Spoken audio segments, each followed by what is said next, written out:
Entre 1958 e 1962, 47 pessoas desapareceram nas estradas do Pantanal mato-grossense. Nenhum pedido de resgate, nenhuma testemunha, nenhum corpo. Apenas carroças abandonadas, cavalos encontrados vagando sozinhos, e um silêncio tão profundo que parecia apagar pessoas da existência. Na época diziam que era a natureza, onças, cobras, a vastidão. O Pantanal sempre foi bom em esconder coisas, mas havia um detalhe que ninguém queria encarar. Todos os desaparecimentos formavam um círculo. E no centro desse círculo existia uma fazenda. O Pantanal do final dos anos 50 não era o que você conhece hoje. Não havia estradas asfaltadas, não havia telefone. E, em muitas regiões, a lei simplesmente não chegava. Famílias inteiras viviam décadas sem contato com o mundo, sem registros, sem perguntas. Era nesse isolamento absoluto que ficava a Fazenda São Jerônimo, a quase 3 horas de cavalo da cidade de Poconé. Durante as cheias, o acesso era impossível. Durante a seca, só passava quem realmente queria, ou quem estava perdido. A propriedade pertencia à mesma família havia mais de 60 anos. 3 gerações vivendo ali, isoladas, invisíveis. 14 pessoas dividindo o mesmo espaço, o mesmo silêncio, as mesmas regras não ditas. A matriarca se chamava Sebastiana Valadão. Aos 75 anos era pequena, curvada, sempre vestida de preto. Falava pouco, observava muito. Os poucos que a viram de perto diziam que seus olhos não tinham idade. Não eram olhos cansados, eram olhos atentos, como se estivessem sempre calculando. Sebastiana não acreditava em desperdício, nem de terra, nem de oportunidade.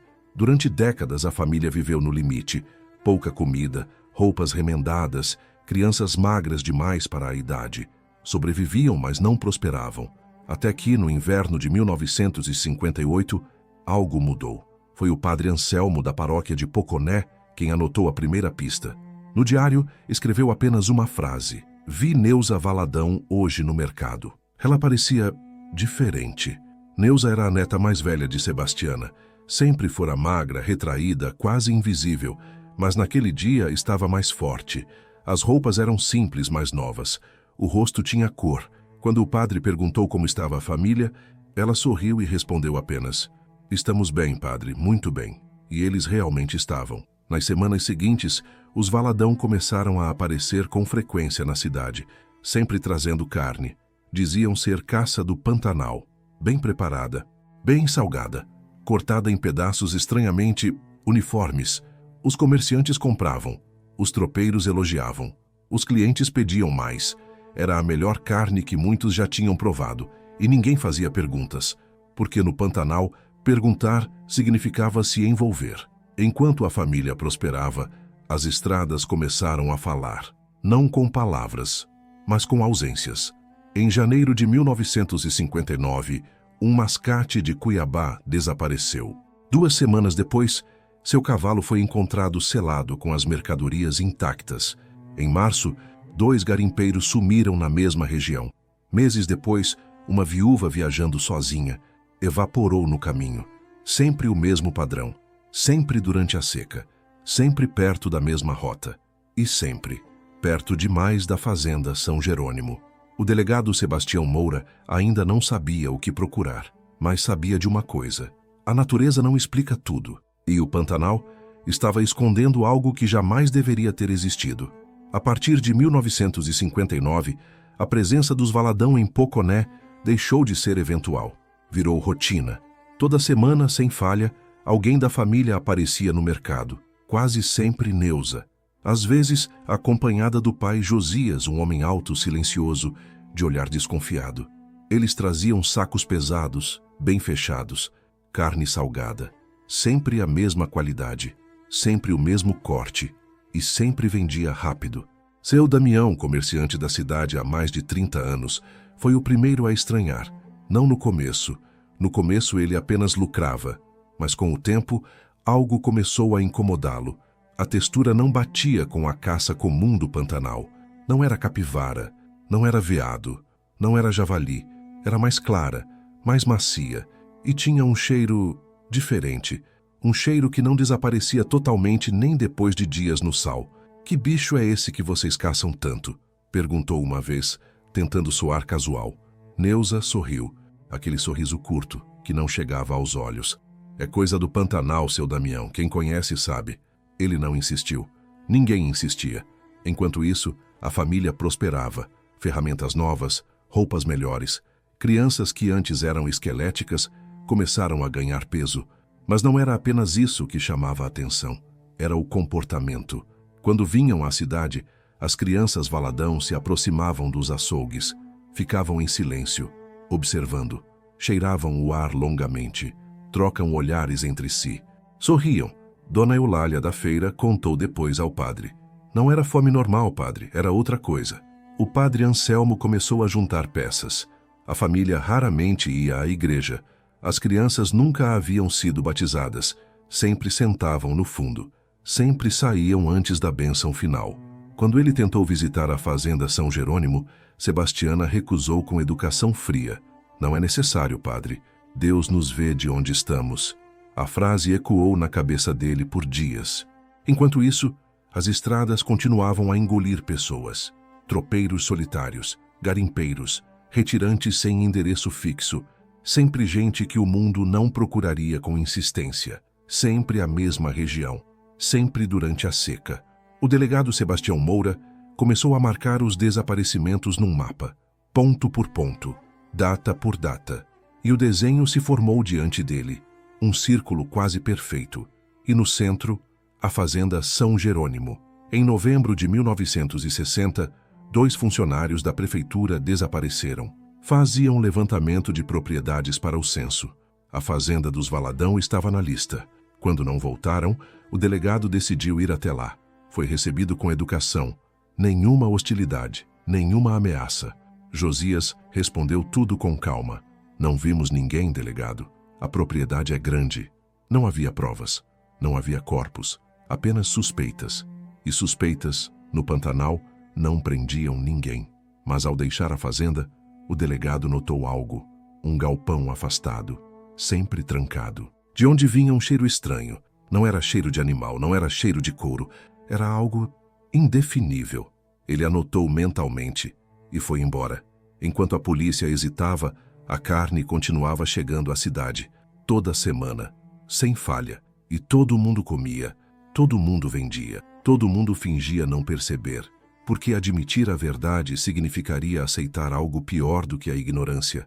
Mas em março de 1962, alguém viu o que não deveria ter visto. E o silêncio do Pantanal finalmente começou a rachar. O Pantanal sempre ensinou uma regra simples. Quem vê demais, não volta. Mas em março de 1962, uma jovem voltou. O nome dela era Marina Oliveira. Tinha 19 anos e trabalhava desde criança em fazendas da região. Conhecia trilhas, atalhos, sinais do tempo. Naquela tarde voltava sozinha para casa quando o céu mudou de repente. O vento virou. As nuvens desceram rápido demais. Tempestade. Marina procurou abrigo onde dava. E o único lugar possível era a fazenda São Jerônimo. Ela bateu palmas no portão. Esperou. Quem atendeu foi Deolinda, a mulher que raramente ia à cidade. O olhar era firme. A voz baixa. Pode entrar. A chuva vai piorar. Marina entrou e sentiu o cheiro. Não era cheiro de comida, nem de animal. Era algo que grudava na garganta. A casa estava silenciosa demais. Ninguém falava alto. As crianças observavam dos cantos, imóveis, como se já soubessem que ela não deveria estar ali. Sebastiana apareceu pouco depois. A velha a examinou dos pés à cabeça, demoradamente. Você veio sozinha? Marina respondeu que sim. Sebastiana assentiu e sorriu. Foi nesse momento que Marina sentiu medo de verdade. Durante a noite, a chuva apertou, e com ela, os sons. Marina ouviu algo vindo de fora da casa. Não era vento, não era animal, era trabalho. Metal contra madeira, passos, movimento. Em silêncio, ela se levantou e olhou pela janela, e viu o galpão, o mesmo galpão afastado, iluminado por lamparinas, com gente entrando e ninguém saindo. Ela não viu detalhes, mas viu o suficiente. Viu o processo. Viu que aquilo não era improviso. Era rotina, organizada, precisa, repetida.